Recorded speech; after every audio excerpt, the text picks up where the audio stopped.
नमस्कार, मी संध्या. माझ्या श्री सखी क्रिएशन या यूट्यूब चॅनलमध्ये तुम्हा सर्वांचं मनापासून स्वागत.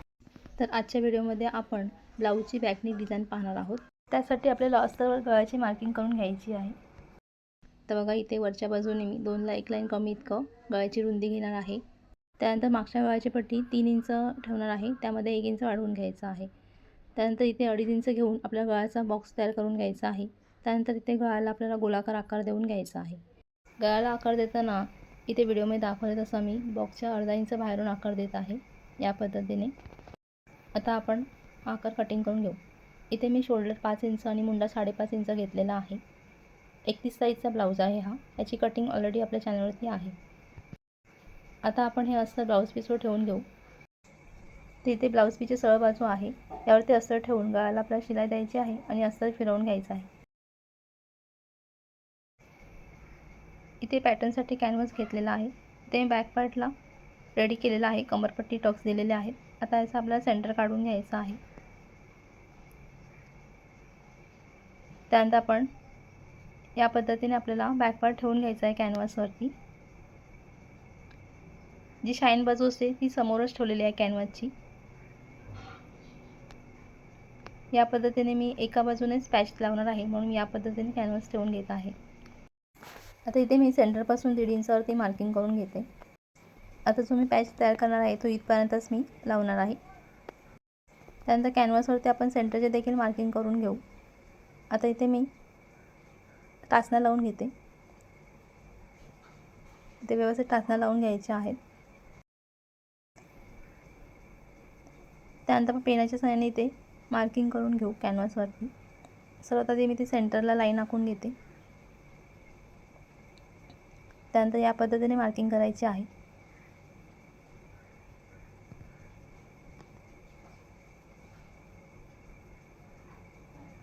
सेंटरपासून आपण 1.5 इंचापर्यंत पुढे मार्किंग केलेली आहे. आता आपण बॅकपार्ट बाजूला ठेवू. आता जी आपण मार्किंग करून घेतली त्याच्या 1.5 इंच पुढे आपण सेम मार्किंग करून घेणार आहोत. आता आपण जी मार्किंग करतोय यावरतीच आपल्याला कटिंग करायचं आहे. आता जी मार्किंग केली आपण त्याच्या पुढे 1.25 किंवा 1.5 पर्यंत तुम्ही मार्किंग करू शकता. आता इथे मला छोटीच पट्टी हवी, त्यामुळे मी 1.25 पर्यंत मार्किंग करून घेते. या पद्धतीने आपल्याला मार्किंग करायची आहे.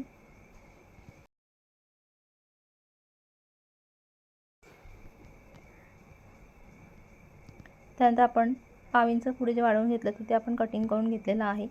या पद्धतीने आपल्याला हा पॅच काढून घ्यायचा आहे.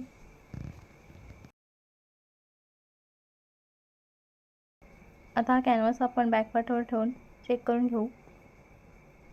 बघा, या पद्धतीने चेक करून घ्यायचं आहे.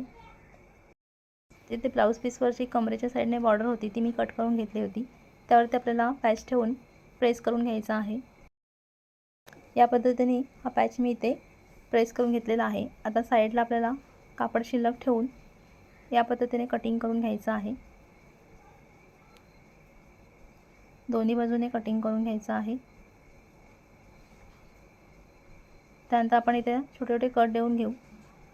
पूर्ण कॅनव्हासपर्यंत कट नाही करायचं आहे, हलके हलके कट द्यायचे आहेत, जेणेकरून हे कापड फोल्ड होईल. हवं तर तुम्ही इथे इस्त्रीने देखील प्रेस करून घेऊ शकता या पद्धतीने. हे बघा, या पद्धतीने मी ते शिलाई करून घेतलेली आहे. आता ही बॉर्डर आपण बॅक पार्टवर ठेवून घेणार आहोत. तर आपण सेंटरची जी लाईन आखून घेतली ती इथे बघा, ही लाईन आहे ती तिथे आपल्याला फोल्ड करून घ्यायचं आहे. इथे मी चॉकने मार्किंग करून घेते सेंटरला. आता इथे आपल्याला बॅक पार्टचं सेंटर घेऊन या पद्धतीने हा पॅच आपल्याला इथे अटॅच करायचा आहे. आता इथे मी टाचण्या लावून घेते. या पद्धतीने टाचण्या लावून घेतल्यानंतर आपण हा पॅचला इथे शिलाई करून घेणार आहोत.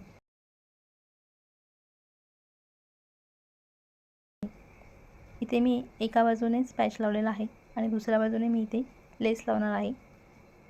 आणि इथे कॉर्नरला मी साडीचा जो कपडा आहे त्याचेच वेगळे पॅच करून घेतले आहेत, ते लावणार आहे.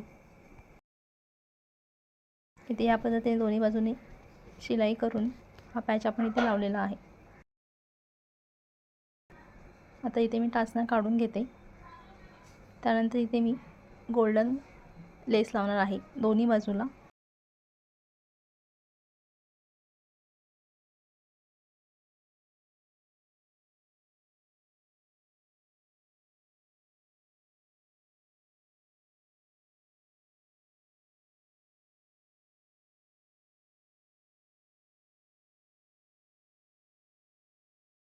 इथे लेसला आपल्याला दोन्ही बाजूने शिलाई देऊन घ्यायची आहे, म्हणजे ते व्यवस्थित सेट होईल. आता इथे पॅचला जी एका बाजूने गोल्डन लेस लावली तीच मी दुसऱ्याकडे देखील लावून घेणार आहे.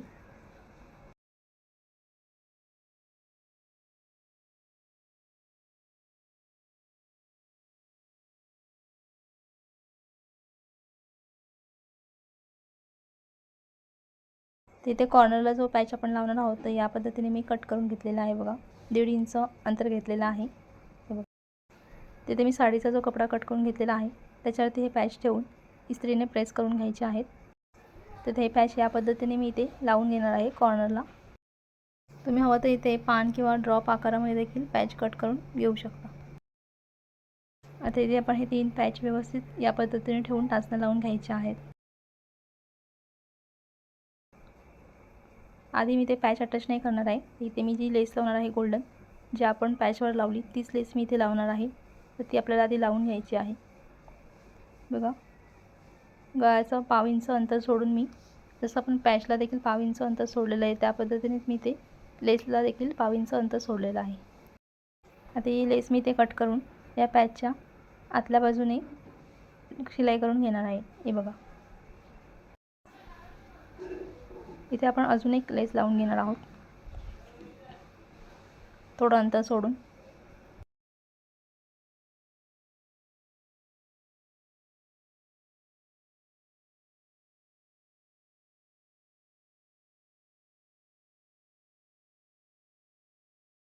इथे आपण लेस लावून घेतलेली आहे. आता आपण पॅच देखील अटॅच करून घेऊ.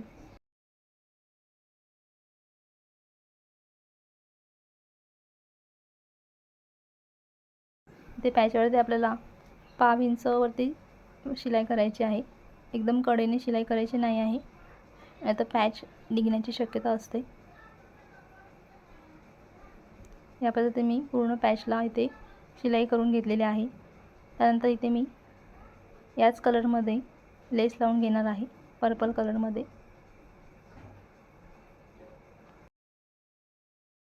इथे व्यवस्थित आपल्याला कॉर्नरला लेस फोल्ड करून घ्यायची आहे.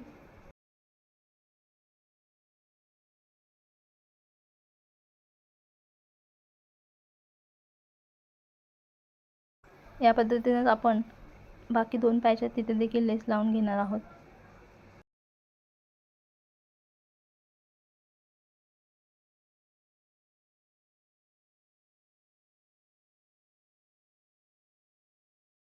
इथे देखील आपल्याला लेसला दोन्ही कडेने आपल्याला शिलाई करून घ्यायची आहे.